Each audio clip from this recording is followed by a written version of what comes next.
Hey, welcome. My name is Finn. Before we dive into the main part of the video, I just want to say thank you all so much for clicking on the very first video of my channel.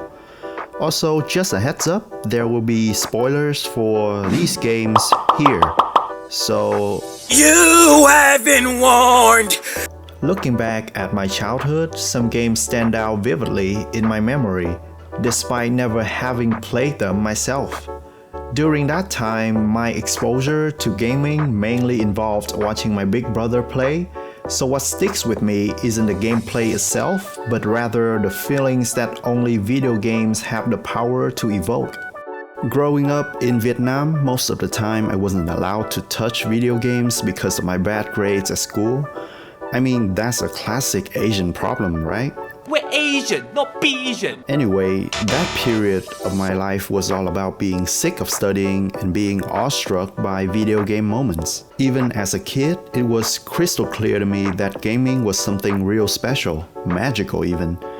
I knew this would become a passion of mine, and I was certain that someday, whenever I want to seek real joy and inspiration, I would just find myself diving into these breathtaking worlds.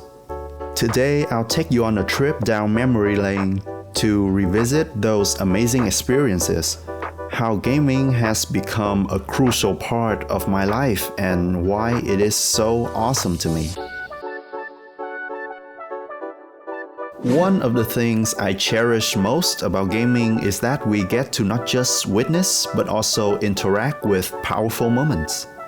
These moments make you think and stir a range of emotions from excitement, reflection, anger, to regret, and surprise. Going back to the games I watched my brother play when I was little, it's been a long time. Still, many sequences remain etched in my mind and are very memorable to me. For example, watching the cinematic of the Frozen Throne and seeing the badass design of Illidan, or the first time facing and being chased by Dahaka in Warrior Within, and seeing Kain rip Razor's wings in Soul River. You can imagine for a kid having these unforgettable first-time feelings make me eagerly anticipate the day I could fully experience the amazing stories that the gaming world has to offer. Speaking of games I could experience entirely, I finished Final Fantasy VII Rebirth a couple months ago and believe that Square Enix did a fantastic job revitalizing the legendary story of Final Fantasy VII for today's players. I know many veteran fans of the original game aren't thrilled with the changes in the remake, from the decision to explore a multiverse storyline, a concept that's seriously been overused lately, to the ambiguous details at the end of the game setting up the sequel, like the uncertainty surrounding the death of Aerith in the main storyline's universe. What's the deal with Cloud putting a white materia into his pocket and pulling out a black one? And how on earth does Nanaki manage to sit on and control a chocobo like this? Like what the f? Despite these issues, I'm really impressed with the game's strengths regarding character development, gameplay design, the combat system, and I love it when a game can get players emotional from completely opposite extremes. There were segments that were completely heartbreaking, like when Barret cried out in anguish over dying sacrifice. Baby, I'm home.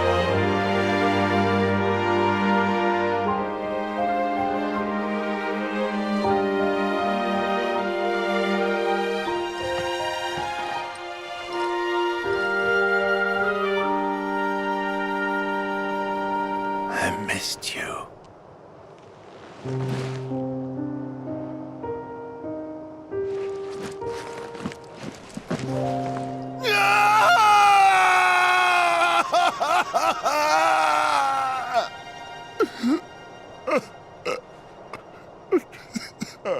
Or when Aerith said her goodbye to the team at the end of the game.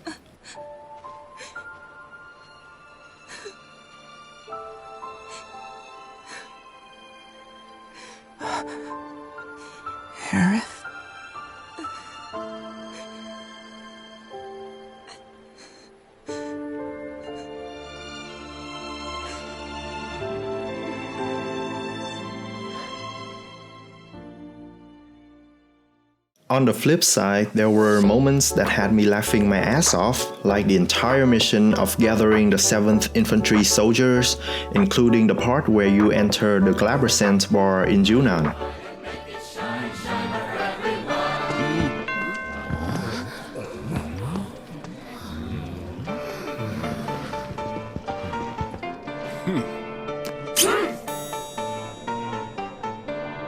Rude. You mind?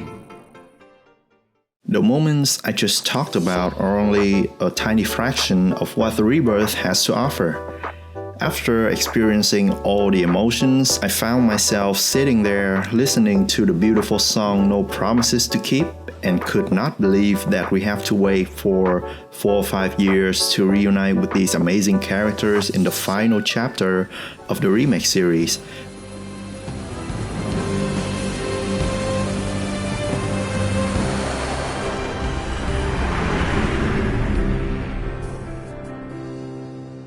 Walking city streets with worn cobblestones, listening to people rushing past to rhythms all their own. Goodbye. Are you crying? What's that? Are you crying? Am I crying? No, I'm not crying. You're crying. Even when I'm not looking for a profound narrative or significant experiences, gaming can still captivate me through simulations, sports, racing, or multiplayer games. These are the genres I can enjoy flexibly, whether it's just a 30-minute session or an entire day of playtime. In the last few years, these types of games often come with live service models and aggressive monetization. This has created a stigma and negative perceptions towards games that actually take up a substantial part of my gaming time. As a result, recently I've often regarded my affection for these games as a guilty pleasure. It is quite sad to see how game publishers have given such a bad image to the genres myself and many people enjoy. Two of the game series that have stuck with me the longest are The Sims and FIFA. I first played FIFA 02 and The Sims 1 during elementary school. For The Sims, there's probably not much need of an introduction. This is one of the most famous game series in the world, having sold over 200 million copies, with The Sims 4 alone boasting more than 70 million players. From the moments I first saw my brother playing The Sims, I was immediately hooked. My 6-year-old brain was like, this looks incredible. Upon its release in the year 2000, The Sims gameplay was truly unique. I mean, this was life simulation at its finest back in the day. Not just me, but everyone found it hard to imagine a game where you could build a house from scratch, design the space freely, place each piece of furniture, and then watch the characters you created live in that space. This brilliant idea made Will Wright a legend in game development, and The Sims became a real cash cow for EA. Even now, The Sims 4 is on my PC most of the time. I occasionally play it with my wife, and we actually have a lot of fun out of it.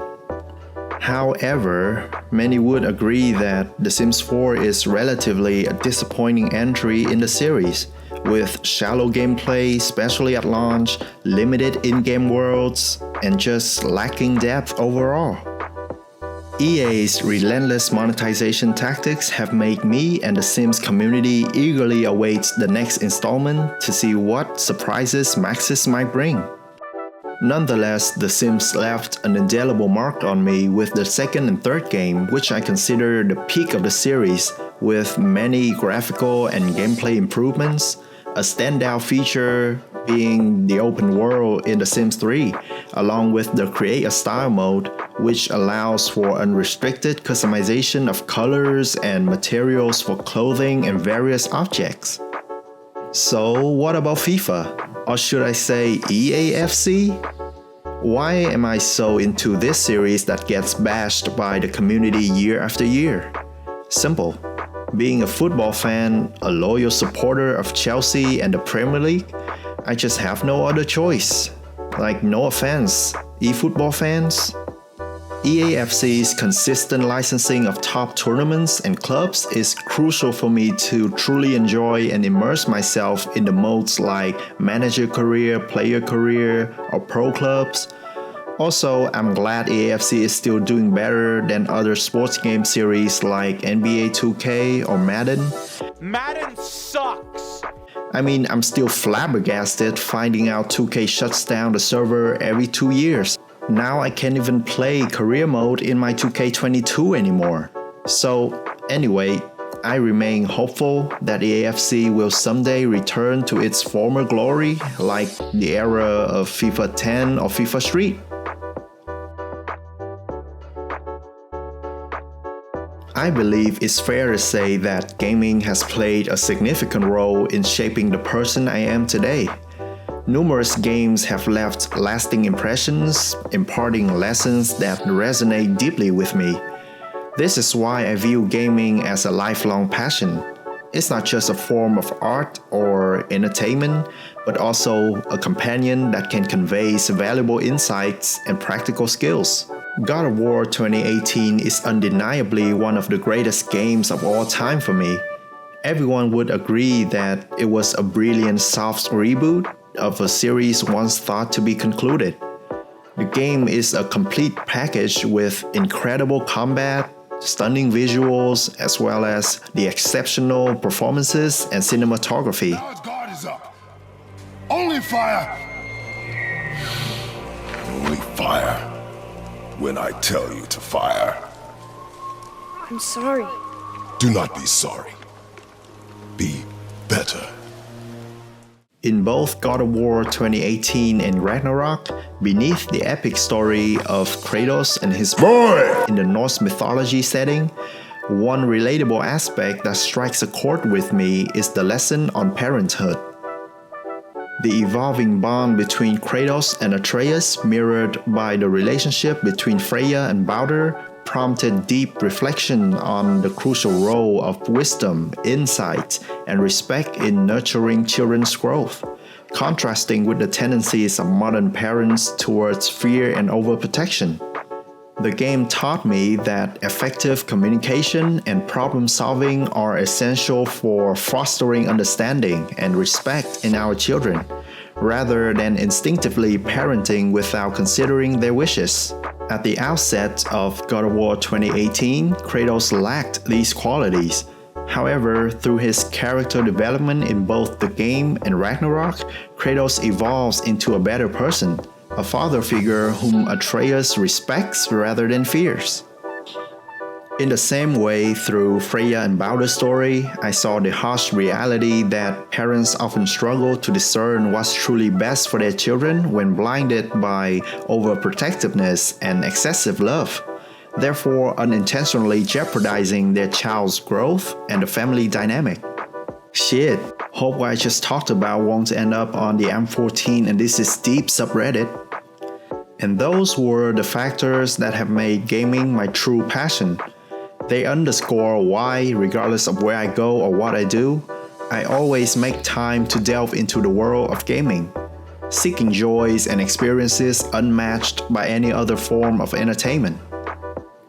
Still, I am aware that the gaming industry hasn't been all sunshine and rainbows lately. The news of nearly 11,000 layoffs across various game companies in just the first half of 2024 highlights this reality. Coupled with the closures of major studios like Tango Gameworks, Arkane Austin, Volition, and AlphaDog, then there are controversies surrounding microtransactions, NFTs, and dumbass decisions by game publishers. A prime example is Helldivers 2 being unavailable in countries not supported by PlayStation account, leaving me still unable to play such an awesome game, which is incredibly frustrating. In summary, what I'm trying to say is that yes, there are many negative issues and gaming is not always perfect, but at least for me, it has been and will always be awesome. Last but not least, I want to express my respect and appreciation to all the developers who have contributed to shaping the gaming industry into what it is today. Their efforts have provided us with unforgettable memories, moments of relaxation, valuable lessons, and above all, a genuine passion in life. Also, I want to take a moment to thank you again for watching the first video on my channel. Additionally, all my videos will have a Vietnamese version uploaded on the channel Press F for Fin VN. If you for some reason want to watch the Vietnamese version, please click on the pop-up or the link in the description. For this channel, I've planned to create content including game reviews, analysis, impressions, and gaming news, stuff like that. Since this is the first video, I wanted to start with something familiar, a bit personal, and I hope you connect with me through our shared love for gaming. Do you have any memorable gaming stories or favorite games? Feel free to share in the comments below. And don't forget to like and subscribe to the channel. That's all for today. See you in the next one. Fins out!